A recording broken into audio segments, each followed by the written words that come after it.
I'm a god. Well, what if there is no tomorrow? I'm a god. There wasn't one today.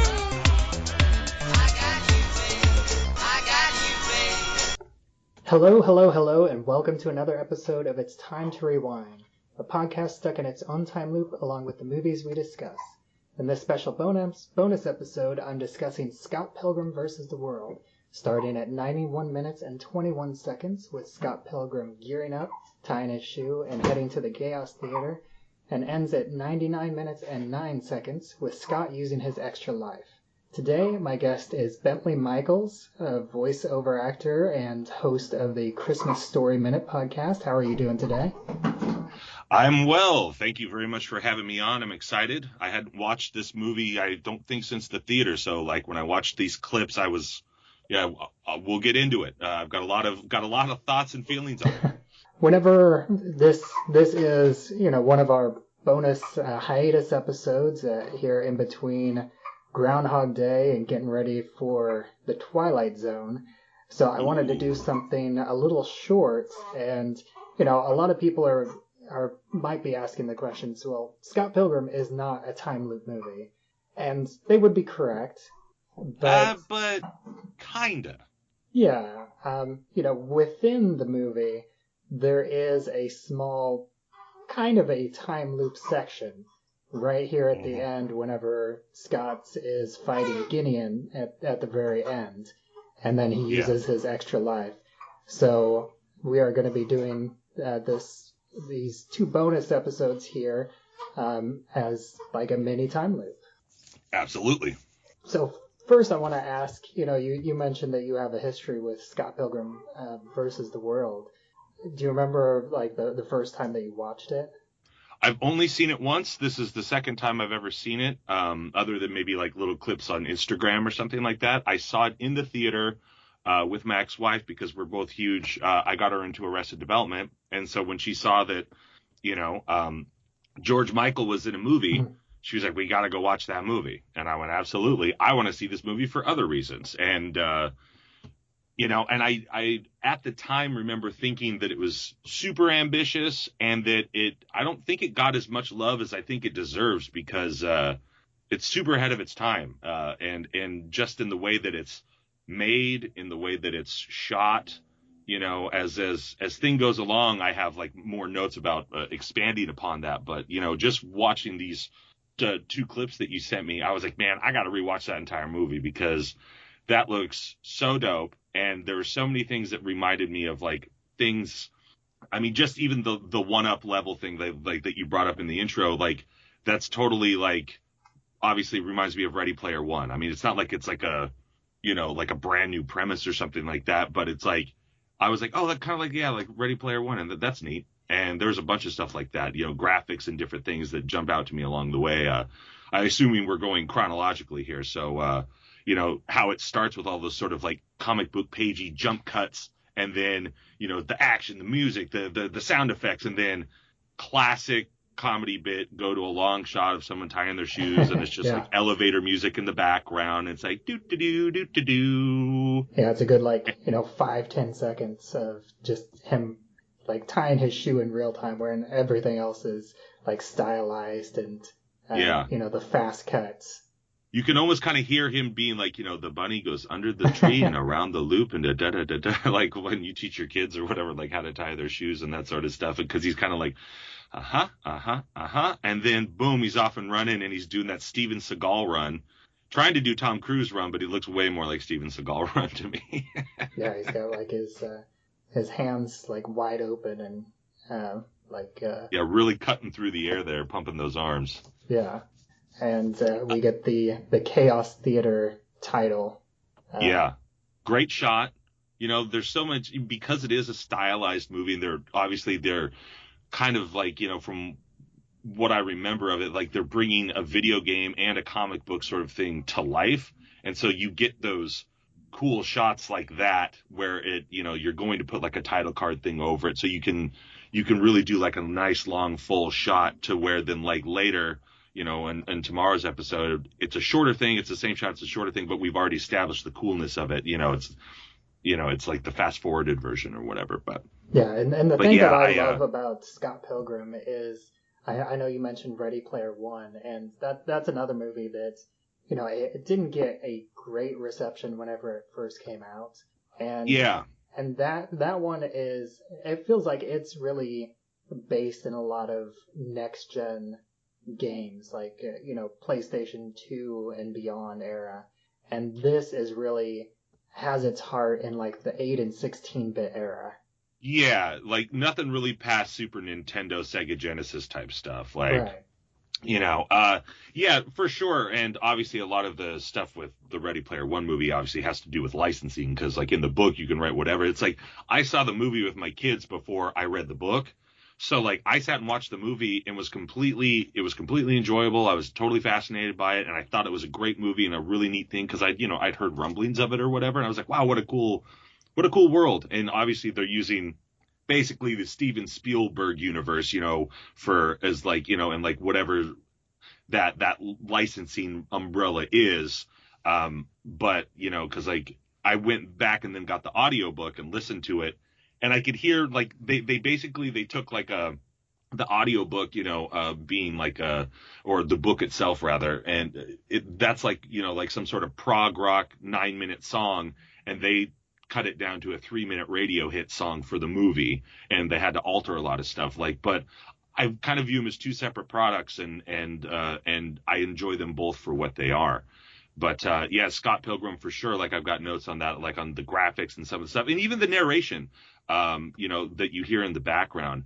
I really enjoy the password stuff. Like it's very sort of like, it's giving that sort of like young, cool, angsty, teenage, early 20s, like, it's like an adult kind of like wrote this where they're like, here's an adult joke where they're like, I don't know, whatever. And like, I forgot, like, I laughed at that. And I was like, oh, youths, you and your bad attitudes, Let me ask you, do you think that is the password, that whatever and are the actual passwords, or that they just him not caring is the password? That's interesting. I mean, obviously it could go both ways. When I watched it, I was like, I read it as a comedy bit of it, like, because he doesn't care, it just happens to be the password both times. But that's an interesting point. It also could be that, like, it's kind of like up to you guys, like whatever you think. Like we want cool people in this club, so if they seem cool, like ask them the password. Whatever their answer is, kind of determines their cool level. That's a really cool. That's an interesting point. Yeah, I didn't even think about it that way. It's kind of like telling the bouncer at a club. It's like let the hot girls in, and they can have one guy with them. Yeah, or that they went to the extent where the password is whatever, and the second password is Yeah, that's how I kind of read it, and he just his sort of like non-caring just happened to like work out for him in a meta way in that moment. Yeah, and then he gets to he goes down the elevator with the the stylized down arrow, and Sex Bob-omb is playing with young Neil in Scott Pilgrim's place, and the song that they're playing is called No Fun. Okay. Most of the music for this movie was written by Beck, or at least the majority of Sex Bob-omb's songs were written by Beck. Totally, I could see that. I'm old enough that I had the what was it called in the 90s? Like his big debut, like it was that Odelay. I had that on cassette, and and I used to listen to that record all the time. He just had a record that came out within the last couple of years that I remember listening to a lot of it and really, really enjoying it. He's a really unique artist for sure, and that's really cool that. Yeah, like we get into this thing with like the band and the way this is built. And at first, like because I was kind of like looking down, writing some notes, and then like I was also just kind of watching, and I forgot it was Jason Schwartzman, but like his vocal tone is very like Mallrats, Jason Lee-esque. Like they have a similar vocal quality to their voice. And I was like, is that Jason Lee? And then it kind of got closer. I was like, oh no, it's Schwartzman. But I enjoyed this whole sort of section because it's very Western showdown dialogue. Yeah, the whole movie, it's inspired by, the video games and also anime and Yeah. A little bit of the Matrix in there, like jumping ahead in this first loop a little bit, but like whenever he's fighting all the minions, he does the Matrix lean back. Mm-hmm. Yeah. Yeah. I noticed that like my next note was this movie, just seeing what it is. I kind of said it earlier, but my note is it's already ahead of its time. We've got Kill Bill-esque elements in here, but then there's also like there's Deadpool vibes. Like it's very self-aware and it's very much a D&D video gamey type of thing, which all of that is so huge right now, that like this movie would just like, I think, kind of came out in the wrong generation, but it's like, it's probably going to be one of those ones that like, if a movie like this were to come out now, or if they did a sequel type of thing, people would go like, oh, I didn't even know this movie existed. Like, wow. And it just is like, I'm sure it's already beloved, indie cult wise or whatever, but like, yeah, it definitely deserves more attention than it gets, because it is such a, I imagine the cinematographer and the director of photography, like they just had a blast doing this, like, or maybe they hated it, but like, it just seems like it's very so stylized and visually based that like they're like, you guys are going to be able to go nuts and do like 20 different styles of types of stuff, like, and yeah, that's my next thing is the anime split screen, and you get that comic book sort of framing, and like, they do the background with the lines going and all that sort of stuff. Like it's really, really cool. Yeah, and it's not a mistake that the sword that Scott Pilgrim pulls out of his chest is a Japanese katana.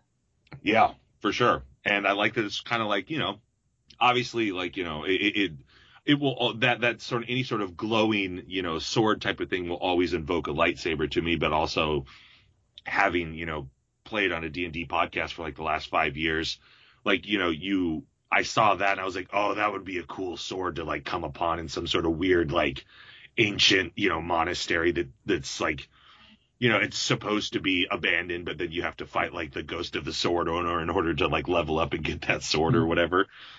Yeah, and whenever he does pull it out, he gets like the classic 16-bit RPG level up stats bonus.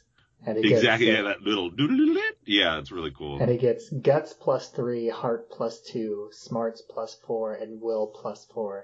And I think it's interesting that he only gets +2 for heart, because what initiated the level up was him admitting his love for Ramona, because the last time he tried to profess his love for Ramona, he said, "I'm in lesbians with you," which is one of my favorite quotes from this movie. And this is a movie that really rewards rewatching, because I remember I was not really that big into this movie whenever I watched it the first time. Like I love the style of it, but it kind of didn't sit very well with me after a little while. And I think a lot of that is because of Scott Pilgrim as a character.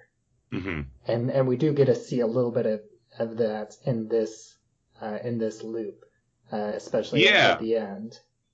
I was like, man, like since this was like sort of near the end of the movie, I was like, I don't remember him probably being such like a turd in the beginning of the movie, but like he probably was, if this is the culmination of like what was happening, and that's in tomorrow's episode, like how he talks about stuff. But it's like, it is. I was like, oh, I think I feel probably the same way. I think I was more blown away. I mean, even today watching it, because like I said, it's probably been a decade since I have seen it or whatever. Yeah, it came out in 2010. It came out. But I was more blown away. Like I'm glad you're like taking down like all the screenshot notes and all that sort of stuff, because I was kind of like making quick notes, but also being really blown away by like the whole visual aspect of it and everything, that I was like, man, I actually was going to try to watch like the whole movie before we did this, but I just got busy and couldn't get to it. But like, I'm really glad that like that I got to see these clips. I did write down, like, I love the overall brawl.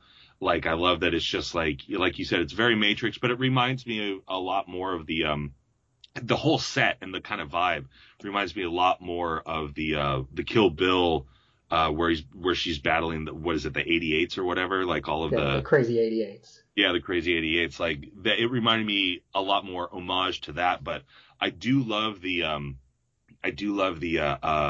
the sort of coin explosion, like that. It reminded me of Sonic the Hedgehog a little bit, and also again Ready Player One, because like whenever those characters, it's like all of the stuff that's in their inventory is gone, but this is, like you said, much more of like the 16-bitty kind of like it's like coins or rings or like, or it's hearts that kind of flop out of, it's always like a thing that flops out of your body like when you die or whatever. And it's really enhanced by the sound design too, because it really captures that classic feel of playing an arcade game in the late 80s, early 90s. Mm-hmm. Yeah, the coin sort of sound really did. The reason I said Sonic, it does sort of remind me of that bright sort of clink, clink, clink, clink, like when he's collecting the rings as you're running through the level and that sort of stuff. Yeah, and that's definitely, I'm sure that's by design. I know. Yeah. It's. I think the main video games that really are heavily referenced, especially in terms of sound design, is like Super Mario, The Legend of Zelda, Sonic the Hedgehog, and like Virtua Fighter, Mortal Kombat, Street Fighter 2, like that era of fighting games. Yeah, I've got notes on that for tomorrow as far as that line of thinking. And the other joke, like once because I ended up just watching the brawl, being like, because I watched that YouTube channel Corridor Crew, where they've got like the stuntmen react and like all the different stuff, and I just watched a stuntman react last night before I went to sleep, and so I was just kind of like watching the fighting and watching the the choreography, and having grown up doing martial arts for over a decade, like I'm always super interested in that stuff, and like the weapon work. And Michael Cera, I thought he did, because there's a lot of shots where it definitely looks like it's him, because I don't think they were doing face replacement back then. So like there's a lot of, and I thought he had like pretty good form, and he had pretty good, like, I know he's not supposed to be like the perfect ninja or whatever, but I thought he wielded that sword and, really kind of handled himself really well throughout all of the fight stuff, when it wasn't obviously sort of like that wider shot acrobatic stuntman type of thing. Like you can always kind of tell, but in general, I thought he did a really good job. Yeah, I got the impression that Jason Schwartzman, more of his was stunt doubles, but yeah, he might have also had like a tighter schedule. Like back then, what was he still shooting? What would he have been shooting around then? Like he'd already done Funny People. So was he doing that HBO like detective show at that point? Like, I mean, he might have been working on another show or something like that. I'm not sure, but I mean, he's not in nearly as much of this film as Michael Cera is. I mean, it's Michael Cera through start to finish, and he has several fights, and then Jason Schwartzman as Gideon. He just has basically this one section where he's the sort of boss level. Isn't Brandon Routh and Chris Evans are both in this movie, right? Like those are two dudes that he fights. And also Thomas Jane gets a brief cameo. The Punisher. Oh, yeah, that's right. That's cool. Yeah, I'm definitely like, I'm going to finish my work, and I'm definitely going to put this movie on tonight, because like it just seems, I'm very, very excited to, you got me all hyped up to watch it. And you mentioned the humor in this film, and I do think that it is a more modern style humor because of the pacing of it. It has like a slightly slower pacing than maybe the comedies of that time, but I feel like it's grown into it, and it's a very dense, but also it gives some of the jokes time to breathe.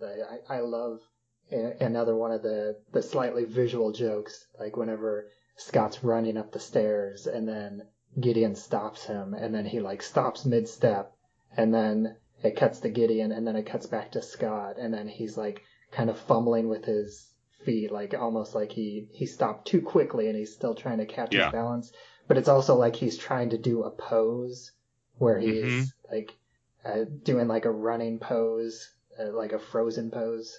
Yeah, like that game where when you were a kid where they go freeze, and like you would just have to freeze like whatever moment you were in, like that sort of thing. That's a very cool observation that you made as far as the humor of the time, because at that time, like that was much more of like the Apatow, Seth Rogen, Jason, like all the riff comedy, all those riff comedies that came out where they would just like do a scene, or Michael Cera too, even like with Superbad. Like where you can definitely tell that Jonah Hill's just chewing scenery or whatever, And that movie for me does not hold up, because if you really like watch it, you think about like Jonah Hill basically just yells for like 90 minutes straight. But like, yeah, a lot of those and like Knocked Up and all those kinds of movies were coming out around that time, where they were like, much more riffy. Whereas like this movie, like you said, it really seems to have a good pace with good joking. And I think another movie that's sort of similar that utilizes those sorts of guys, but I think it's the people in charge of it, is Forgetting Sarah Marshall. Like having Siegel write that script and having him, be so involved in it. Like it's uses a lot of those same cats, but then it's really, really tight and a really tight movie. And yeah, this definitely feels far more modern, like would hold up now, as far as stylistically and like, with everything where the landscape is at now with like the filmmaking and, the shows on Disney Plus and, Mandalorian, the Watchmen show on HBO, all those sorts of things. Like this could definitely be like if this were like a little 10 episode miniseries thing, like this, they wouldn't really have to update it. It's very stylized and it works really well with like today's stuff, like you were saying, for sure. Yeah, and like Superbad, and that's those sort of Judd Apatow movies. Those are more of an like an improv feel to them, because they let the actors riff a lot more, and then they tighten it up in the editing. Just picking the best takes. Where this I'm fairly certain, coming from Edgar Wright, that this is very structured, and this is a very meticulous. Like every line is supposed to be there in exactly the place that it's supposed to be. Yeah, it feels that way, and it totally benefits from it, because they couldn't have riff-tastic stuff going on with like the way that this movie just visually effects wise is built. Like it's just not that flick or whatever. And I think sometimes those films are they could be better. If because you can kind of tell sometimes when it's like, oh, this is a really funny line, we're going to edit it in, but it kind of like detracts from the scene a little bit, whereas like you said, this is very well crafted.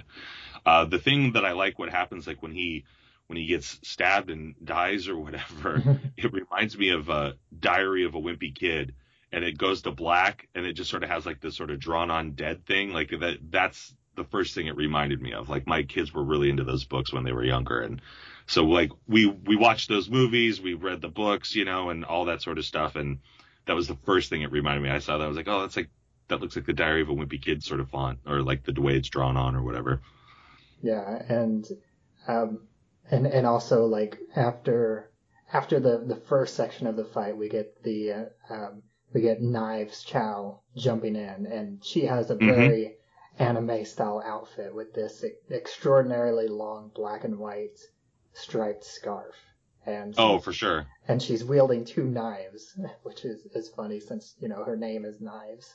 Yeah, it is very the way that she enters and the way that she's pointing, it is very much that. For me, it would be like in the 80s, it would be the first run of Voltron, and then in the 90s, it would be the first run of Power Rangers, especially that first season, where they're always like, once they're in the outfits, they're always like posing and talking, and like then they've got the ADR. It's like, you will never defeat us, and blah blah, and like they're always just posing and moving, and it very much reminded me of that sort of heavy influence from Japan, from anime, and then also just like even those shows. I see that a lot as well. And one other, I think, big moment is that, I mentioned a little bit that whenever I first watched this movie, I didn't care for it as much because of Scott as a character. And even in this moment, which is near, like very close to the end of the film, Scott is still the same Scott, where he doesn't really understand that he did anything wrong. At this point, he thinks that he only wronged Knives, and he didn't really do anything to Ramona. And even though he's like, did you cheat on me too? He's like, no, I don't think so. Like, just her, right? Is that how that works? It was kind of like. And she's like, well, is that any better? And he's like, well, you weren't wronged. Yeah, exactly. Yeah, that like I was watching that going like, man, I don't remember anything from this movie. I was like, I totally don't remember anything. Like, I assumed like her being next to Jason Schwartzman, that's a mouthful to say. Jason Schwartzman, that like that's who he was coming for, like because I kind of remembered that, and then like I was like, oh, okay, he's gonna get the gal or whatever, and then like Knives comes out and they have that all of that talking, like it was kind of, I was like, oh right, okay, yeah, I have no idea what's happening in this movie, but it looks awesome, and like that sort of piece of dialogue, you're absolutely right. I was like, yeah, I was like, oh, this kid's just kind of like a clueless idiot. Like he doesn't like know what's happening. He doesn't realize that he's hurt these two. But again, he's supposed to be what in this film, like 22 to 24 or something like that. I think he's supposed to be like a little bit older, like 20, 25 or 26. I also didn't rewatch this film before doing this, but I've seen it several times, but it has been a few years since I've watched it last. Yeah, I just sort of got the vibe of like, I'm like, look, guys are idiots in their 20s, and especially like dorky guys that can like, that all of a sudden get hot girls or something like that if it's in a band or like, because I played music for a long time. I was in several bands, toured the country, and I would see dudes that I had known for a long time, be in a band that would start to be successful or something like that. And, all of a sudden like this dorky dude who like never was around girls in his life or whatever like that was all of a sudden was around girls. And I'm just like, what is happening? So it's like, I mean, he could also sort of have that thing of like, wow, this, Knives likes me and she's really cool, but like I've always maybe kind of had a crush on her, but and she like, and then like he doesn't, because I think he says the line is something along the lines of like, I think I forgot to tell one of you or something like that, or to Knives, he was like, I think I forgot to tell you that we weren't dating anymore or something. Yeah. So it's like that idiocy of guys and that self-involvement, not making excuses for it, but like, yeah, that mid early 20s type of thing where guys are like, I don't know what's happening. Like, I still feel like that. And I'm 40 years old. Like, I didn't even start feeling like kind of like an adult until about 35 or whatever like that. And that's only because my kids like were in junior high at that point. And I was like, well, I guess you're an old man. Yeah. And I think that the movie does a good job of showing Scott's point of view throughout the film, where that what he's doing at any point in time isn't necessarily the right thing, but you can understand why he's doing it at that time. Yeah, it seems very, I mean, and I think she kind of points it out, Ramona does, like, it seems very self-serving because he's like, if I do this, then I'll fix everything. And I've been there for sure. Like, I've 100% been there where it's like, it was like that, like, until, I believe that it was something along the lines, the gist of the line was like, you didn't realize what you had until you lost me, and then that's when you started caring. Yeah, that's in whenever Ramona's talking about her backstory with Gideon. Yeah. Where, she was obsessed with him, and then they started dating, and then he basically ignored her, and so she left, and then it wasn't until she left, and that's whenever he became interested in her again. And one little detail that I noticed in that backstory, which this is one of the few, well, I think one of the only backstories that we get with her and one of her exes that isn't done in the comic book animated style.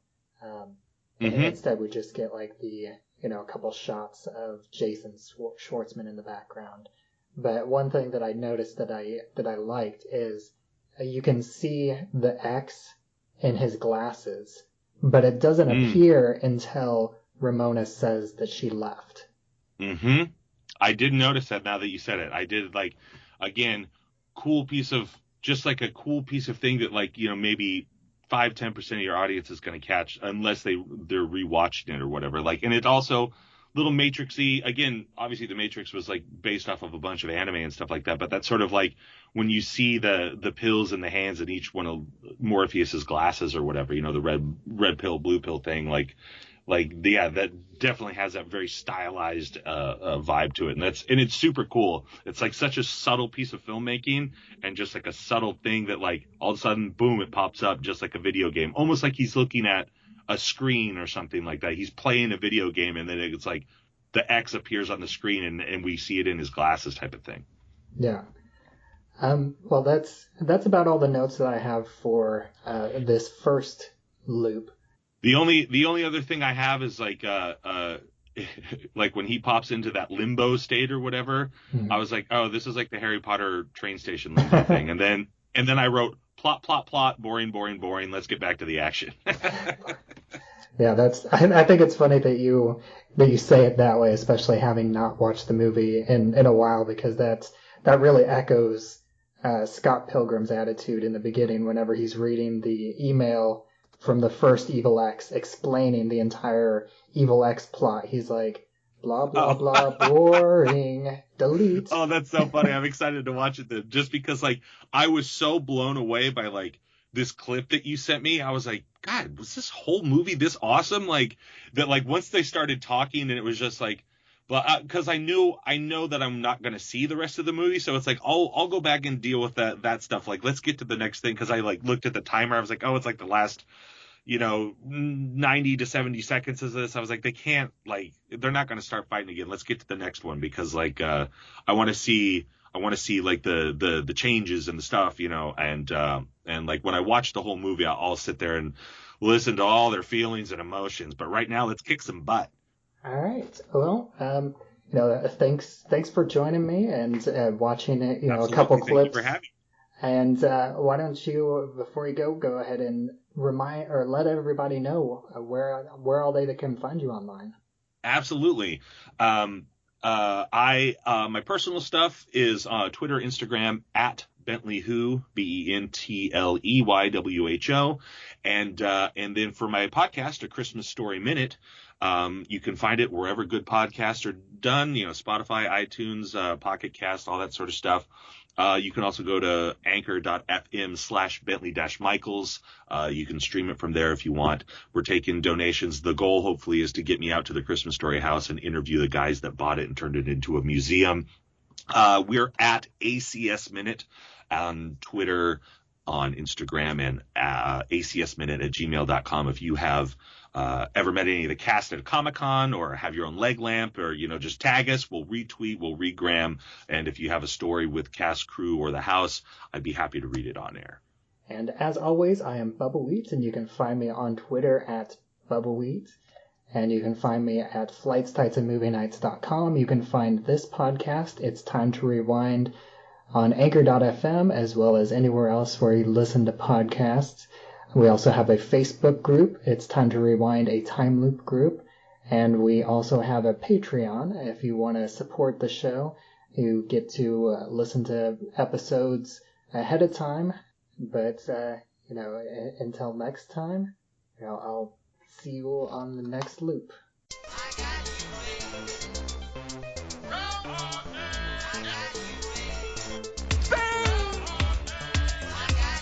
I'm a god.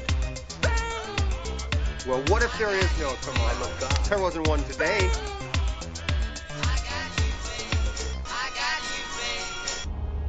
You cheated on me, Scott. You cheated on both of us? You cheated on me with knives? No, I cheated on knives with you. Is there a difference? You weren't wronged, right?